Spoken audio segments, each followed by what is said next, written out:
Good morning, and thank you for joining me today. I wasn't really sure what video I should make. Rather, I wasn't really sure what piece I should film for this morning's little feature. And I think it was last night that I decided that I'd look at this piece. It's in very stark contrast to last week's little G major overture. And as I was thinking about what I'd say about this piece, I would want to point out that it's a deeply personal Sarabande. And I didn't know it at the time of writing, but what I've discovered is that essentially any of my pieces that are written before 2015 will always have a very early, non-Baroque kind of feeling to them. And I don't have the original score to this piece, but originally this piece was significantly shorter and it didn't have any sequences whatsoever. So, let's see. Maybe if I can find the original score, I might be able to put it up, but I don't know. But I also don't have it with me, so I can't play it. But what I can do is post the original video of me playing the piece back in 2014. And sometime last year, I decided that I really liked this piece. I wanted to make it an addition to the keyboard suite in F minor. You might notice from the earlier suite in F minor video that contains the shorter version of this Sarabande. And that was really because I hadn't learned all of my additions to this piece yet. And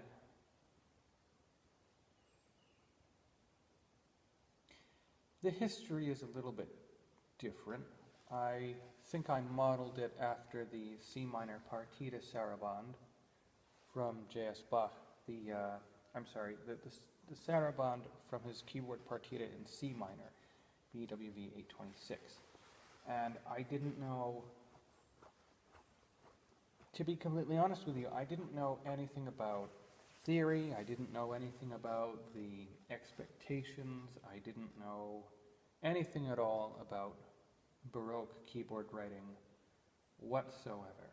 All I knew was that a Sarabande was a piece of music, often in 3/4 time, and it was slow, and it's kind of, not all the time necessarily somber, but it's slow and it's expressive. And I knew that when I was writing this piece, I definitely wanted to express something. And I think that that's what music should do, really. I think that composers should seek to express, and their audience should be able to relate to what they're trying to express. And I know that that's not the case with all music, but at least how I see the music from the Baroque era, I think that must have always been the case, even though I'm probably academically incorrect.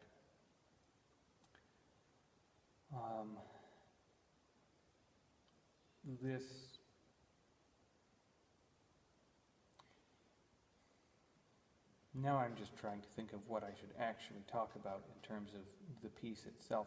Harmonically, it's not necessarily difficult, although if I go back to thinking what I was thinking during the time of writing it, I knew that I wanted to say something in as simple of a way as I could. And you might notice that the Sarabande subject is almost similar to the sequence from the fugue of the same suite.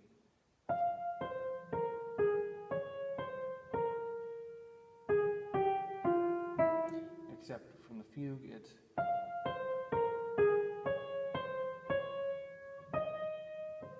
sorry.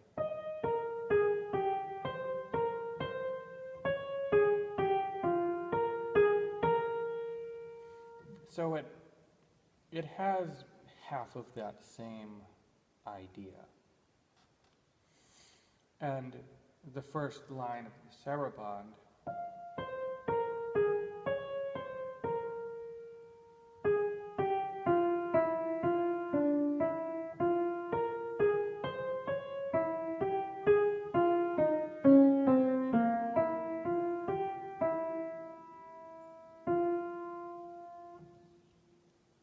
if you were a wind player, this would be probably not one of your favorite pieces to play, simply because there's hardly any room for a break. And the score that I have is full of rests. But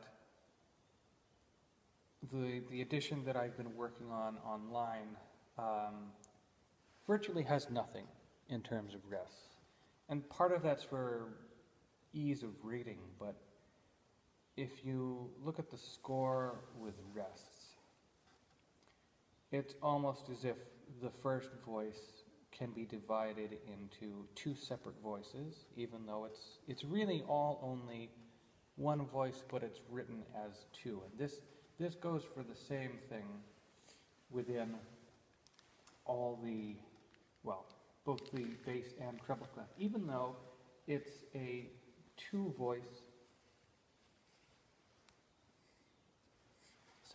even though it's a two-voice piece of music, we're meant to get the impression that there's more than two voices at almost any given time.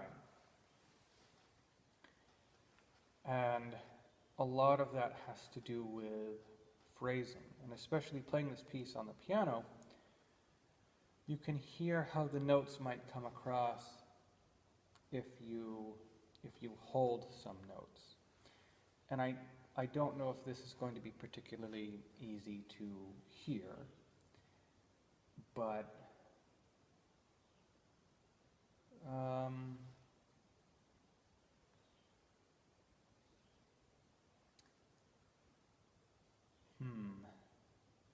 let's just take it from the beginning, and maybe my playing is able to bring across that idea of what I mean. Sorry.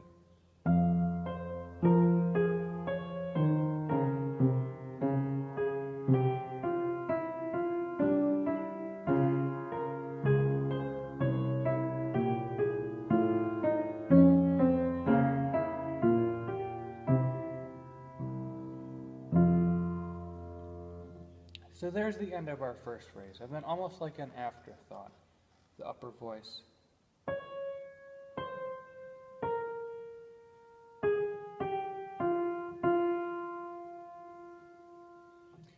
So there's a contrast in movement because the bass is ascending.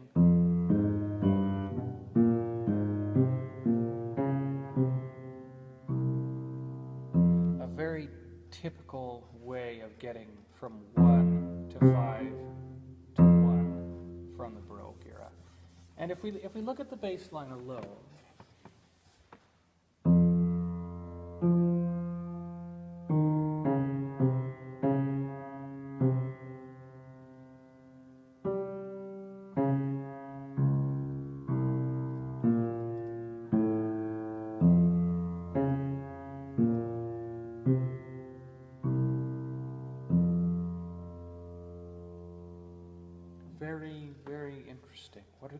what are the harmonies around this? We have F minor, B flat minor, F minor, but then C, B minor, sorry, B flat minor. I guess you'd say maybe some kind of strange diminished chord, but also a 5/7, falling to a 1/7,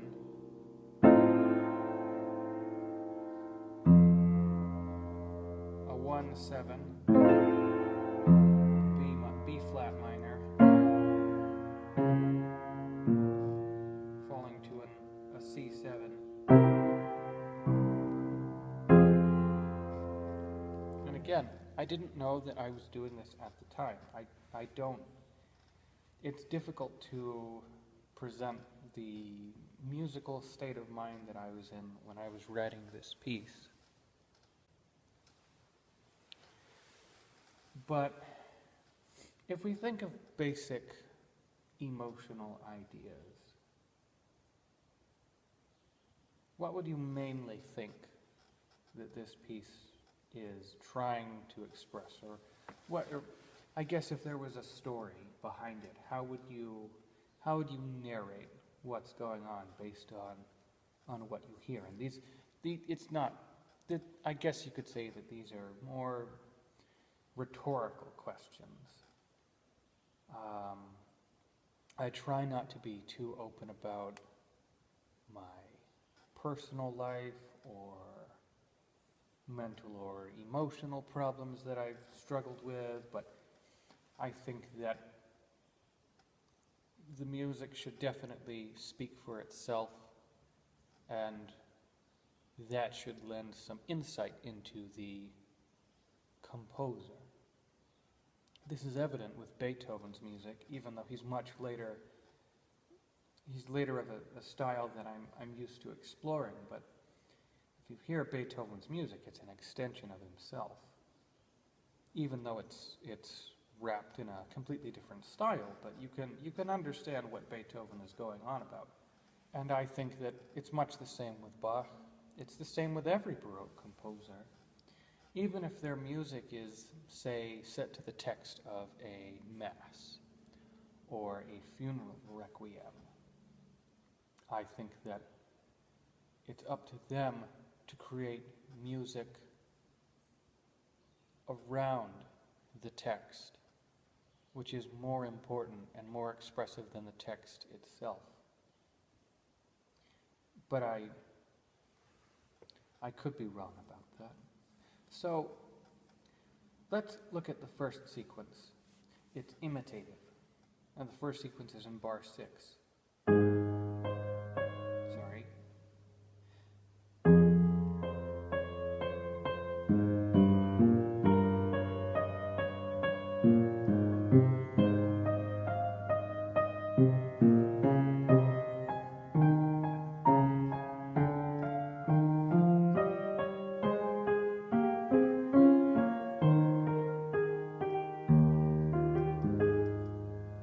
And then we're back to the main theme right after that. So the sequence is, it rises in both parts.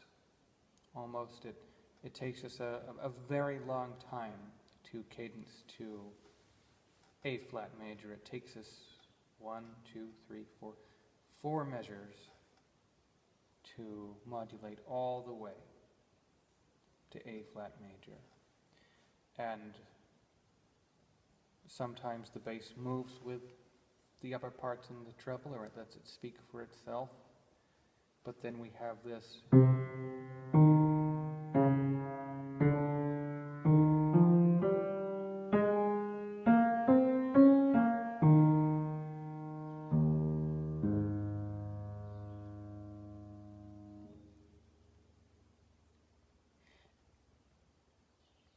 It's a strange line. I think that F minor is one of the most expressive keys for chromatic ideas, and everybody who's studied a keyboard knows that, well, or just music theory in general knows that chromatic steps are the half steps in between the white notes and the black notes on the keyboard.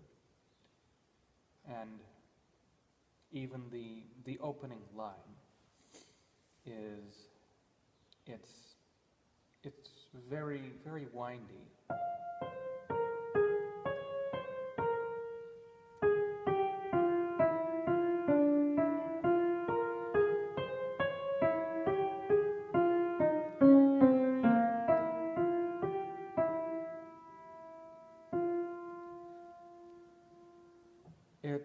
It spans much more than an octave.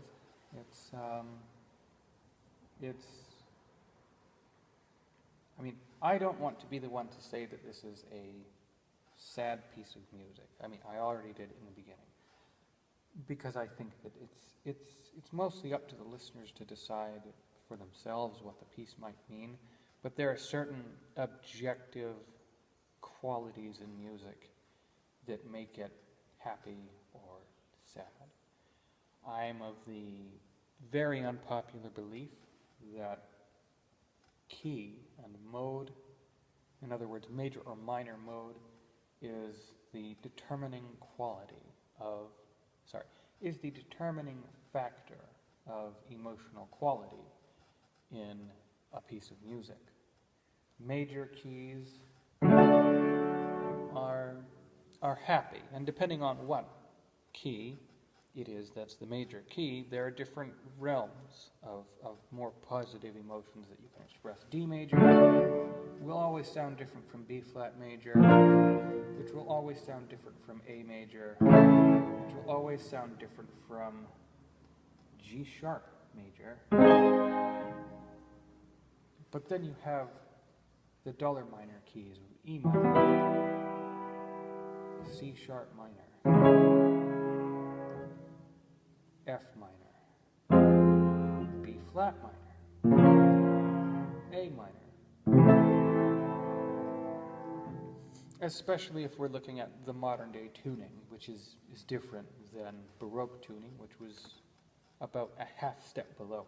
So this piece in our modern F minor, if we were in the Baroque era, it would have sounded a little bit darker considering the overall tuning. It would have sounded like it was in E minor.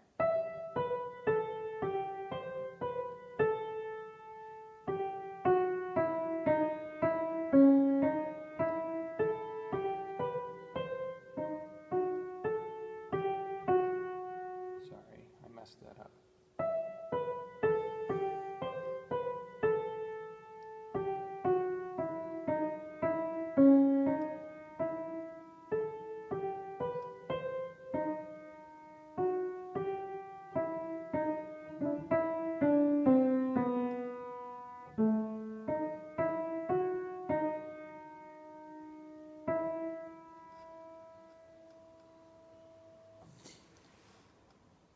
Where was I going with that?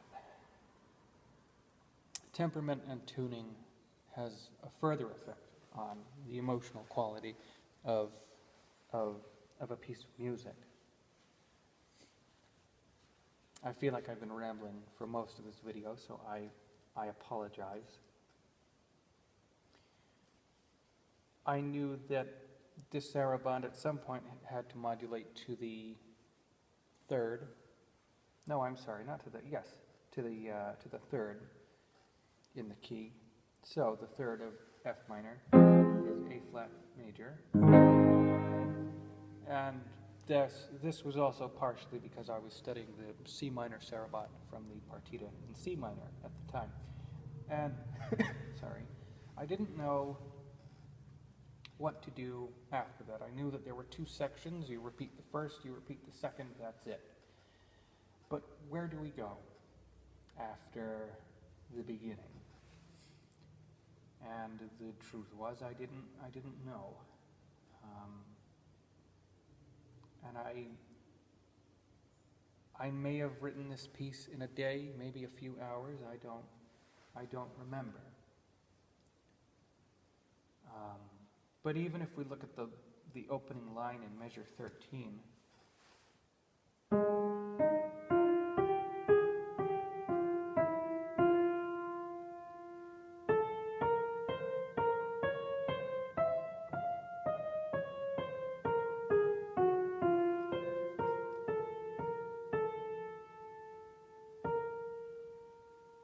and we cadence to B flat minor. I didn't know that this could be done. I didn't know that it necessarily had to be done. Again, I just did it, and I knew that somehow we have to modulate from B flat minor all the way back to F minor. And let's just hear it, I guess. I don't know.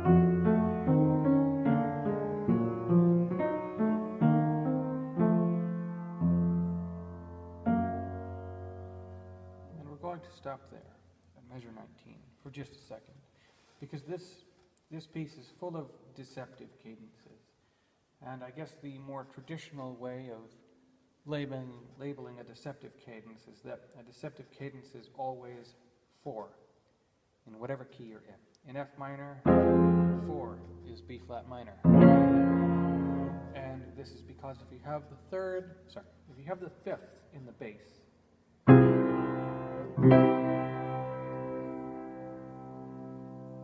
you would expect to fall to 1, but in some pieces,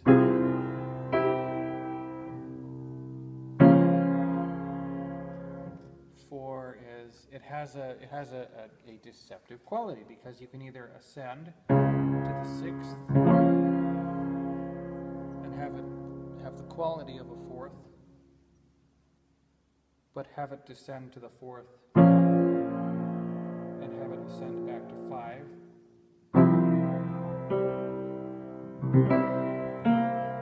Bonus points if you make it a 5-7 and falling to 1. But even in this piece, where we have in the first bar alone a 5-7 chord, which falls to a 1-7,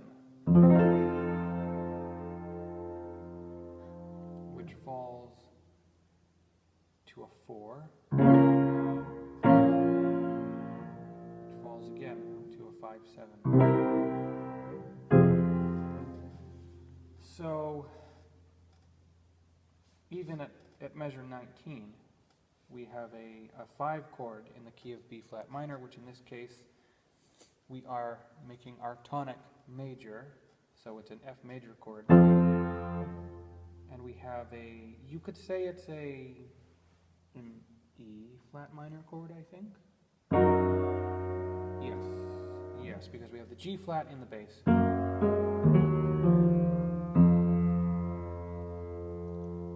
F becomes 5. Then after that, I wasn't sure where to go after that. I made this into a sequence. I think the original line is something like...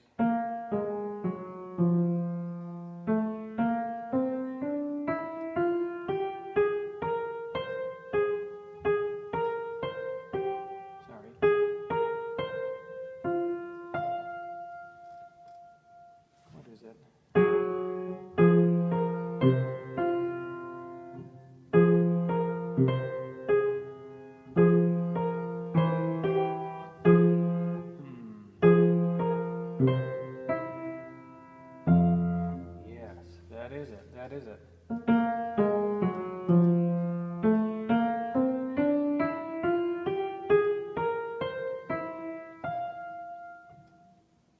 I'm just remembering that.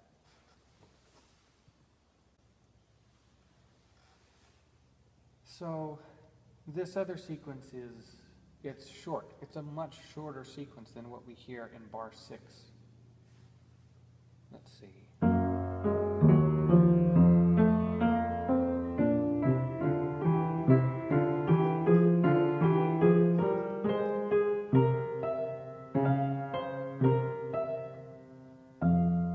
Again, a deceptive point.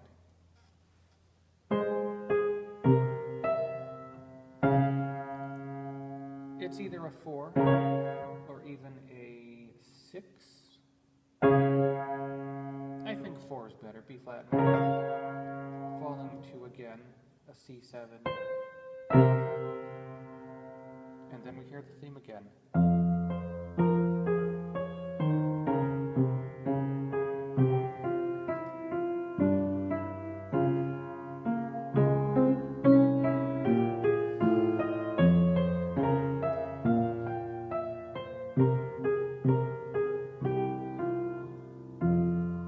And there it is, that windy line.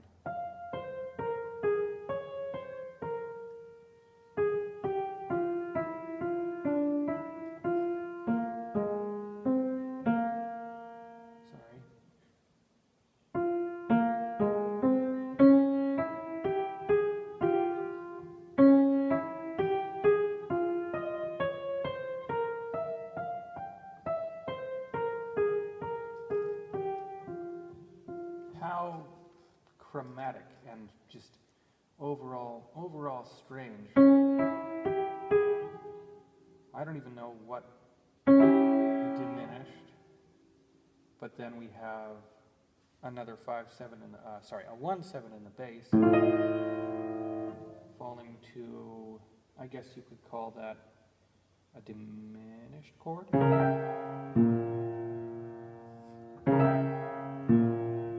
5/7.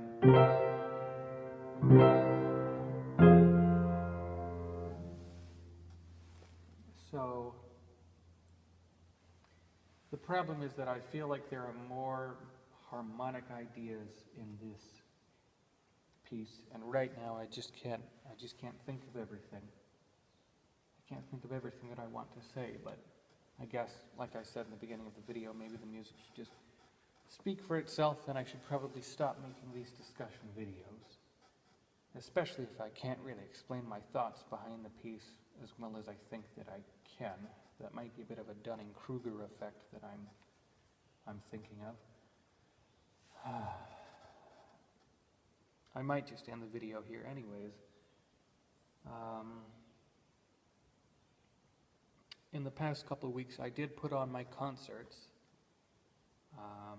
I was lucky enough to get my dad to record the concert from 2 days ago now. I have the audio to that, and I'll be posting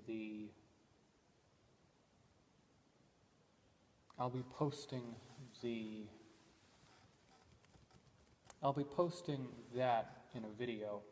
I think what I'm going to do is I'm just going to make one the straight audio from the concert with just, say, I don't know, maybe the program on the screen, but then the video after that will be the accompanying scores for all the pieces. And I guess that's it. I mean, as always, I'm probably thinking of more things that I can say about what I think the purpose of music should be. And I don't know if it's because my mindset is stuck 3 centuries in the past, or if it's because I think that music can still mean more than what we think it can nowadays. And I think part of that's because music is everywhere and people tune out of it because it's such a commonplace thing nowadays. I mean, back 300 years ago we didn't have radios. We didn't have, we couldn't plug into a radio station or an iPod, or there weren't CD players. You had to go hear it live. or you had to pay people to come into your home and play music.